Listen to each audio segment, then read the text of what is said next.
A major AEW favorite suffers an injury scare. Two AEW stars get married over the weekend. There's backstage reaction to the recent load of NXT releases. And there's an injury update on NXT's Cora Jade. Hello and welcome to What Culture Wrestling, the solo Sunday news here with myself, Andrew Pollard.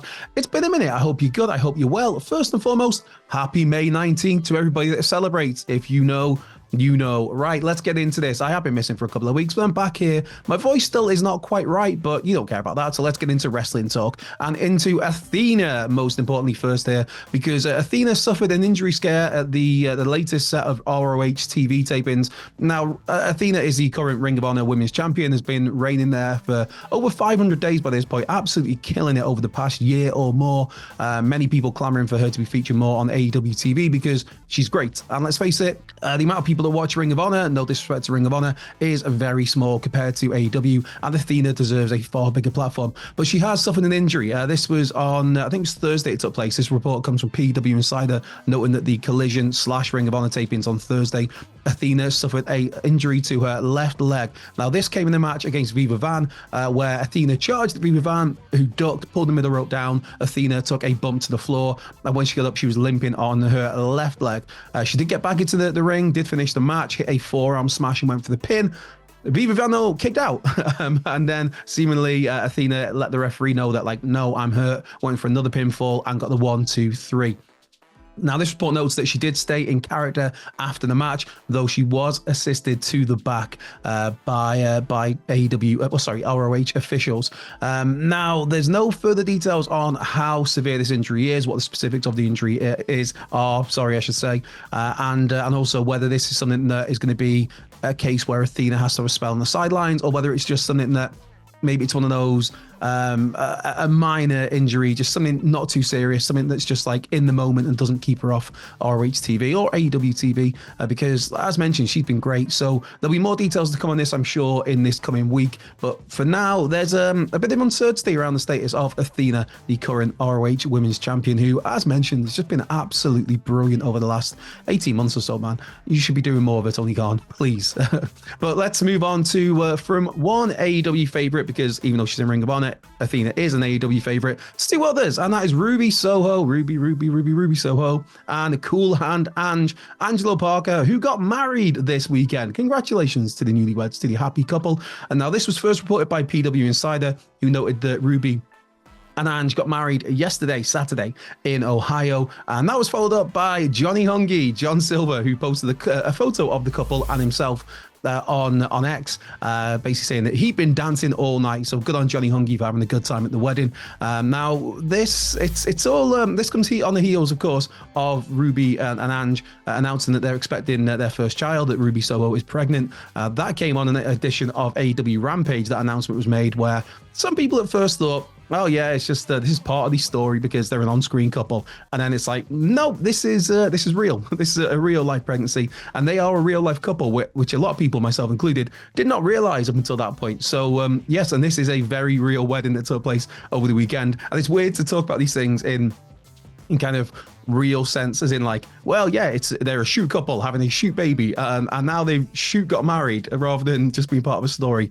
Now Angelo Parker has been a part of AEW since August 2021. Him and Big Daddy Magic with his nipples. Yes, Matt Menard. I can't believe I just did that. But yes, Matt Menard and Cool and Ange turning up in August 2021, signed officially with the promotion later that month. Then the following month at All Out in Chicago, that's when Ruby Soho made her AEW debut.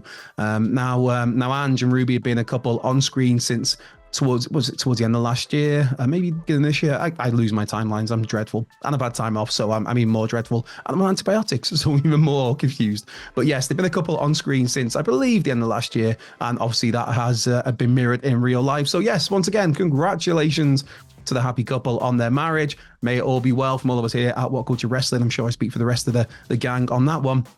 Moving over from AEW to NXT, if you believe Adam Wilborn, which is the greatest program on TV right now, that's debatable, but I do enjoy NXT. I do get a kick out of some of it. But yes, NXT, they suffered a bunch of releases back on early this month, May the 3rd, Friday, May the 3rd, and which is the day before my birthday, which is part of the reason why I've been off for a couple of weeks. Now, it was Gable Steveson, it was Valentina Feroz, It was Trey Bearhill, Boa, Darrell Mason, Vlad Pavlenko, Ezekiel Balagon, Kia Saint, Emma Diaz, Kishon LaFleur, and Julian Baldy. They were the names let go on or around May the 3rd.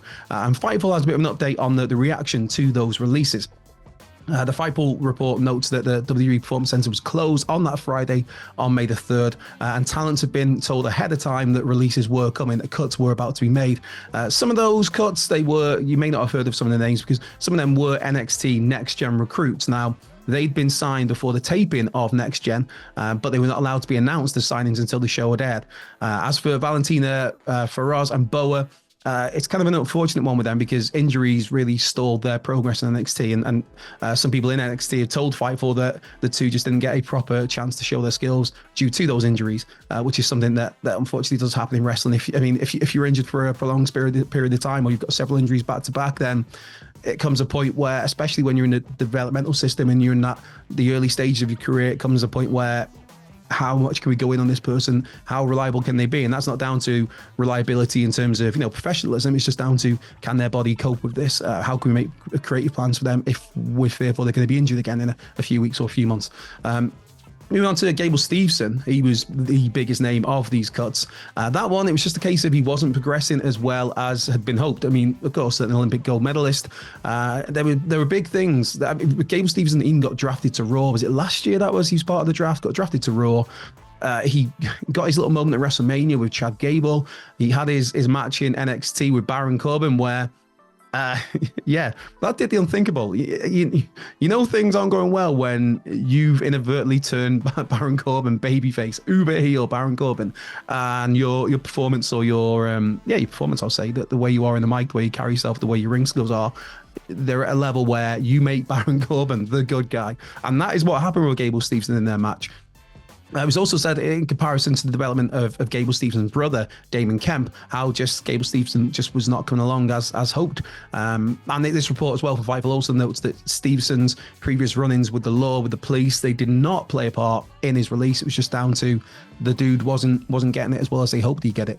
Trey Bearhill is one that caught me off guard a little bit because he's someone that has been featured on NXT. I mean, you look at the list of those names released, and only a few of them have been featured TV players. I'm not saying he was a major player, but Trey Bearhill, he was going to be part of the NXT Breakout Tournament this year. Or was that last year? Again, my timelines are so muddled, man. We're in May already, and I'm so confused. But he was part of the latest NXT Breakout Tournament, but then he was taken out of that tournament by Lexis King, then had a mini feud on TV with Lexis King for a few weeks, and it looked kind of like, okay, they're going to do something with Trey Bearhill, but he was released, and as I said, that one caught me a little bit off guard. And this report notes that, certain people, as in talent and people in the production crew, were also a bit surprised by the release of Trey Bearhill. And one last note on these releases, or not a release as it were, Drew Gulak. Now, Drew Gulak is still with WWE. There were reports earlier in the month that he'd been let go, he'd been released. Then Triple H addressed those, Paul Levesque addressed those after WWE Backlash, where he said that no, he's not been released. It's a case of we're just not going to renew his contract. Gulak's contract has not expired as of yet, so he is still with WWE, but he has been informed that, we're not going to be extending this deal. So when your deal's up, catch you later, Bill and Ted. Off he goes. Right, moving on to one other NXT name while we get this news wrapped up, and it's Cora Jade, who is one person. Excuse me there, my voice is so raspy still, or it feels so raspy. So apologies if this is a bit naff. Let's crack on anyway. Cora Jade, one person who still is with NXT, of course. One of the most talented members of the NXT roster, one of the members of the NXT roster who has the most potential, clearly. There's big things in the future for Cora Jade. She's been hotly tipped for a main roster move for the past couple of years, but she's only been there a few years, really. But she's been one of those where she's ready. If they wanted to call her up when she's fit and healthy, say tomorrow, then she'd be a perfect fit for Raw or for SmackDown. Unfortunately, she has had her own injury issues. On that front, there is somewhat of an update, though, on Cora Jade's injury status, for she appeared last night at the Fort Pierce, Florida NXT house show. Now, if you're not familiar with this or not aware of it, Cora Jade suffered an ACL injury in January in a match against Lyra Valkyria. That itself was a house show. And there was a case of how long is she going to be out for? Now, Cora addressed this last night at the live event, where she said that she's got a few more months till she's back. But when she's back, she's going to be going after Roxanne Perez and the NXT Women's Championship. So it's a really unfortunate one with Cora Jade. I mentioned before about people getting injuries and then coming back and getting another injury. And with Cora, I mean, she'd been out for 6 months, came back at NXT Deadline last November. Just 1 month later, in January, I mentioned that Lyra Valkyria match where it stopped mid-match because Cora suffered an ACL injury. So it's really unfortunate of her because, as I mentioned, she's just such a talent. There is so much potential there. Still only 23 years of age, which is crazy to think of. The ceiling of Cora Jade, where she can get to, being so talented, so young. But either way, it sounds like we don't have to wait too much longer for Cora Jade to be back on TV, back in the ring. As mentioned, she said a few months, so that could be 2 months, 3 months, which realistically isn't that far away. And when she does get back, when she's back cracking skull, she would be a prime candidate to the throne. Roxanne Perez, should Roxy still be in possession of the NXT Women's Championship as and when Cora returns, because it was when Cora came back, she was immediately put in the women's title picture with Lyra Valkyria, who was the champ at that point. And unfortunately, the injury happened. But yeah, Cora Jade, somebody you could, as soon as she comes back, as she's cleared to return to action, you can immediately put her into the women's title mix. As I mentioned, you could easily just immediately put her straight into the main roster. I mean, with the injuries, unfortunately, the back-to-back injuries, it would make more sense to give her a run in NXT for a little while, just to get her back in the groove, to see how she's doing physically.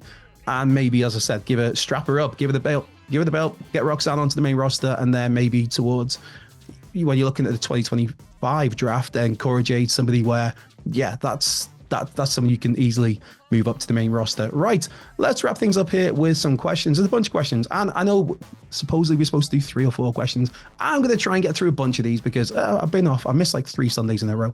Right, Reese Dixon 92's got in touch. Hey, Reese.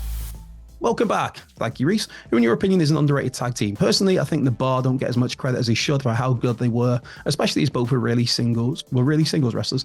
Yeah, they were really singles wrestlers. The Bar, Cesaro and Sheamus were a fantastic tag team. I think you're right. I don't think they get enough credit for being a great team. I mean, speaking of that, Cesaro and Tyson Kidd, that was a really good team, man. I got a lot of fun from that one. But for me, if you're, off the top of my head, if I'm thinking of underrated tag teams, to me, I think the Motor City Machine Guns are underrated. I think the American Wolves are underrated. They don't get talked about enough. But the one that really jumps out is Brian Kendrick and Paul London. They, again, just such a fun team. They were that natural progression of the energetic, slightly undersized, high energy, high flying babyface team, where you had, say, you go back to the Rock and Roll Express, and then you had the Hardy Boys, and Kendrick and London were like the next evolution of that. You had the Rockers as well. So it'd be kind of Rock and Roll Express, Rockers, Hardy Boys, Kendrick and London, and 2 really talented dudes, man. Paul London, just so, and Spanky, man. What a team. So I would go with Kendrick and London. A couple of similar questions here. Jamie Burgoyne's got in touch. How are you doing, mate? T on a B. Did you have a good break? I'll address those because a few people have sent me well wishes over the last few weeks. I'm doing all right. You may, as I mentioned, my throat is and my voice is still not quite right. It's been like 10 weeks now. This is the thing. I have been to the doctor several times. I am on antibiotics. I've got an appointment at the hospital this coming week for a chest x-ray. And it's getting there. It's a little bit frustrating because I don't sound quite right, and I can hear that in my inside voice, but yeah. Right, let's move on quickly. Thanks for asking, though. Ashley's got in touch. In keeping with last night's theme, can you see any of the major wrestling promotions putting on a boxing match? Thanks, mate. Cheers for the question, Ashley. I can't see WWE. Maybe AEW, maybe TNA. I think WWE before the Endeavor, the TKO stuff with where they merged with UFC. I think maybe, possibly, but I don't think, and I don't know if there's the demand for it, because, I mean, obviously you can gimmick it and make it shorter, but you're doing 12 rounds of the full boxing match. I don't know if that keeps wrestling fans' attention these days. Rich Salas has got in touch. What are your thoughts on the Jade versus Nia match from Friday? Cop out or good booking? Something between. I would say something between. I think it was a match where they put themselves into a hole in one way where, to me, I wouldn't have put Jade Cargill in the tournament unless she was winning the whole thing, and I wouldn't have had to win the whole thing, so I wouldn't have put her in the tournament.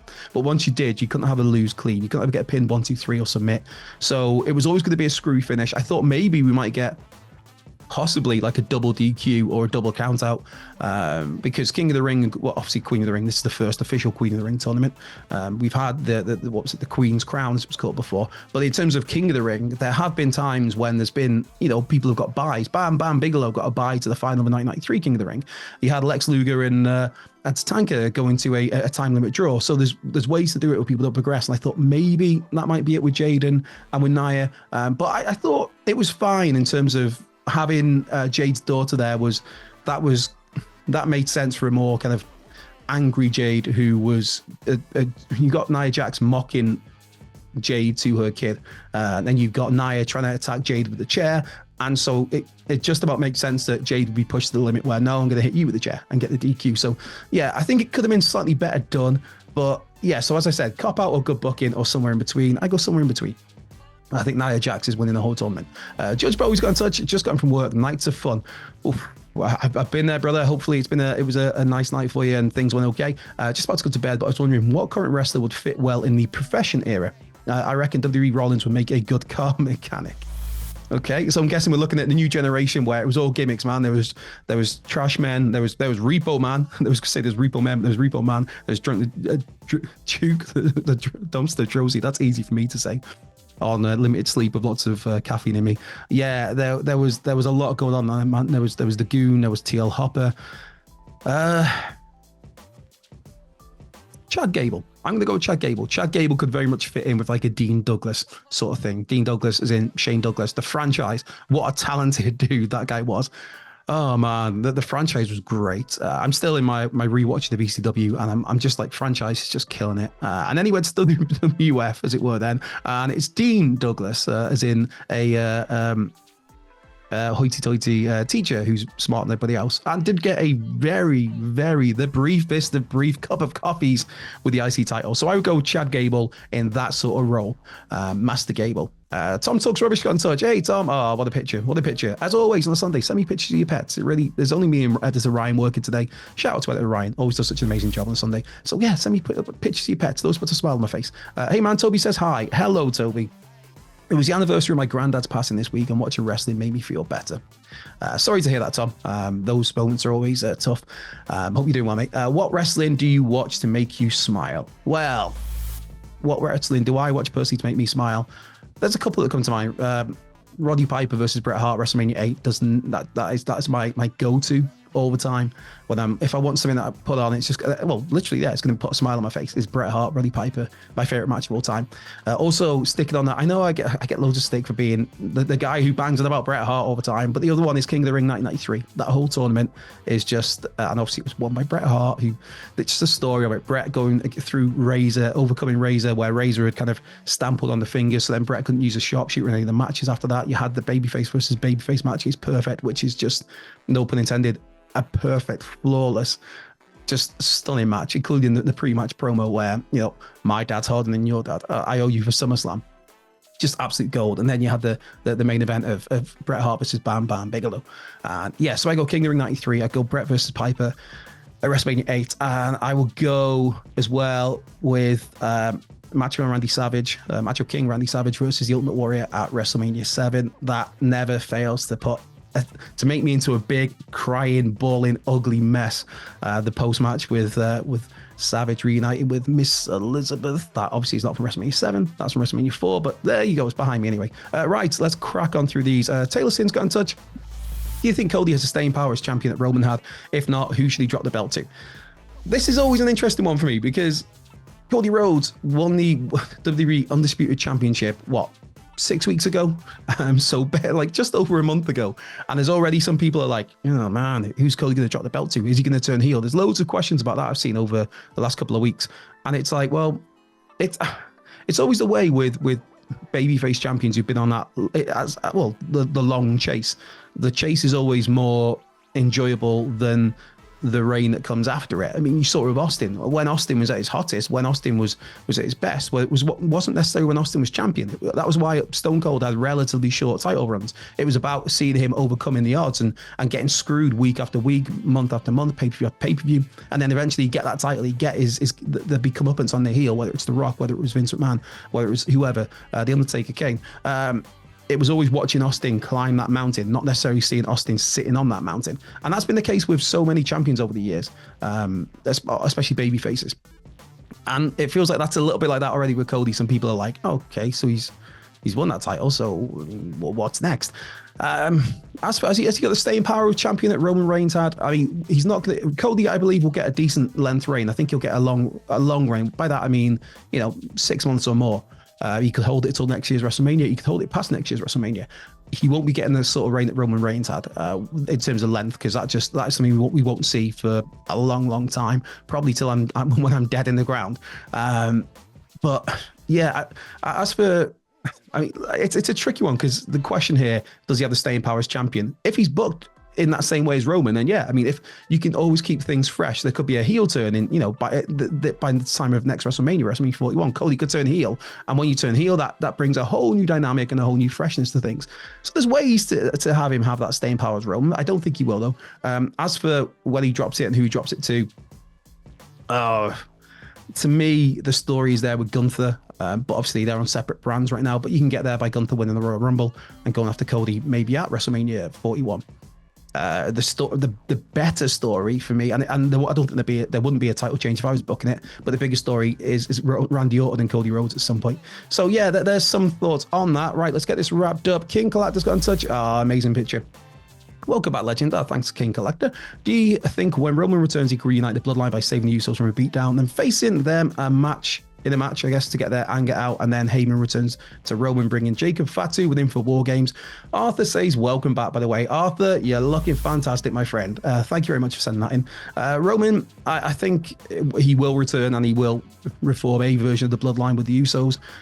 Jacob Fatu is a really interesting one in this, because I've been a fan of that dude for so long, since first seeing him in MLW when he was in the process of becoming their world champion. It was when I started watching MLW, it was Filthy Tom Lawler was the world champ. Fatu, the whole Contra thing, Fatu dethroned Lawler, and then went on his massive tear where he get dethroned by Old Hammer, Alexander Hammerstone. A lot of love for that guy. What a talent he is as well. So Fatu's one I'm fascinated to see what they do with him. I think he is on the Solo Sikoa side of things.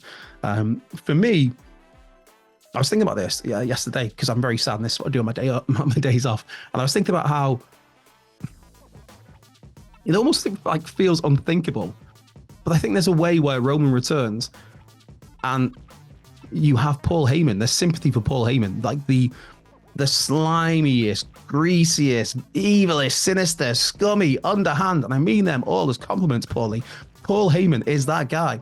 He's the scumbag, but he could be our scumbag, I guess, to coin a phrase for Maxwell Jacob Freeman, a friend of the channel. Hey, Max. But I think there's a way where you can spin a situation where Paul somehow becomes a babyface, which is just unheard of, where it's Solo Sikoa, Tama Tonga Loa, maybe Jacob Fatu's there, and they're all kind of, it gets to a point where the situation where Paul is just such a getting bullied so much, and maybe there's a point where it comes to physicality, and then Roman, who's not been seen, there's no announcement of his return, he ends up making the save and is a massive babyface.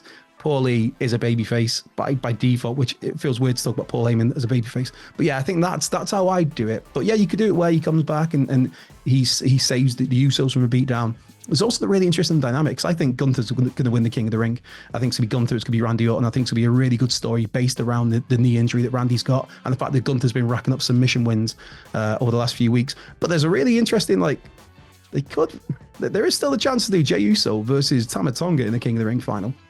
And maybe that's bloodline shenanigans. Maybe that's a return for Jimmy Uso. Maybe that's a debut for Jacob Fatu. So many questions, and I love it. There is one last question. Hector Garcia III. Hey, Hector, always good to hear from you. You're starting the Andrew Pollard All-Time Tag Team Wrestling Federation. What 10 teams would you select, ranking from 10 to 1? Who's in the finals of the tourney to crown the inaugural champs, and who wins? Which rivalry would you be most excited for? Well, I haven't got time to rank them from 10 to 1. The Hart Foundation have to be in there, as do the Steiners, Harlem Heat, the Road Warriors, Legion of Doom, the Midnight Express, which for me, I'd go Sweet Stan and Beautiful Bobby version of the Midnights. Rock and Roll Express obviously have to be in there, the greatest babyface tag team of all time. Arn Tully, FTR, the Briscoes have to be in, the Hardys, I'm running out of, the Bulldogs, I'm wearing the Hollywood Blondes t-shirt, so there's Pillman's head. There's Pillman. So they kind of have to be in there. Demolition, I think. No, I'm going to go Hearts, Steiners, Harlem Heat, Road Warriors, Midnight, Rock and Roll, Arn and Tully. FTR to me are the greatest team in the world right now, but I think they might have to sit this one out, unfortunately. These are just teams for my taste of wrestling.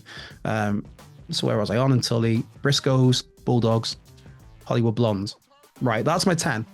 So I'm leaving out Demolition, which was so badass during my youth. I'm leaving out the whole 3 of Hardy's, Edge and Christian and Dudley's. Dr. Death and Terry Gordy. That was a really, really fun team as well. The Rockers, man, I love the Rockers. That's part of my reason why my beef for Shawn Michaels is because he caused the breakup of the Rockers. The Fabulous Ones, New Day, Usos, World's Greatest Tag Team Angle. That's another one of my favorites. The Guerreros. No, I'm going to stick with that 10 that I said. The rest of those could be honorable mentions. As for the finals, I think it's the Hearts and the Midnight Express. I think it's the Heart Foundation. Again, Bret Hart guy. And the Anvil. A lot of love for the Anvil with the old chin stroke and the flat cap. Yeah, the pink cap. So it's going to be the Heart Foundation in the finals against the Midnight Express, I reckon. Maybe the Steiners. No, I'm going to have the Heart's going to beat the Midnight Express in the semis. And then the final is going to be the Heart Foundation defeating the Steiner brothers. Because the Steiner brothers just... I always joke that it's just the Steiner brothers doing Steiner brother things. And like with Bron Breakker, he looks like a Steiner. He fights like a Steiner. He suplexes like a Steiner. He has the intensity of a Steiner. Just call him Steiner. But no, the Steiners what a team, man. What a team. I remember first seeing them in WCW, and then they made the jump to WWF in, what would that be, 92? And they were part of WrestleMania 9, would it be? Or was it 10? No, that's got me. No, it was 9. It was 9. So I remember in school, showing my age, having there was like a cutout in one of the newspapers and with little stickers on it. Yeah, the Steiners, man, and obviously they made the jump back to WCW. Yeah, the Steiners versus the Hearts in the finals, and it's going to be just realised Bulldog and Owen, what a team they were. No, I'm going to stick what I've got. Hearts beating the Steiners in the finals. As for a rivalry, I'd be most interested in. God, that's a loaded question. Heart Foundation and the Hollywood Blondes. There we go. That'd be a rivalry I'd like to see. Yeah, that's it. I'm going to wrap that up because I will talk forever about that. Owen and Davey, man. No, shush. Right, that is it. I'm going to wrap this up because it's gone really, really long. It's my first Sunday back in 4 weeks, so yeah, throw me a bone here. Give me a bit of... Also, go and check out an interview I did with Ricky Starks. It's on the channel now. It was really interesting. What a lovely dude. A lot of time for Ricky Starks. One of my absolute favourites. No pun intended there with the old stroke daddy. What a dude he is. That's a really fun interview that is on the channel. It might be floating around here. It might not be. If not, there'll be another really cool video floating around here. But yes, I've been Andrew Pollard from What Culture Wrestling. This has been the Solo Sunday News. Have a great rest of your day. I'll be back next weekend. Take care.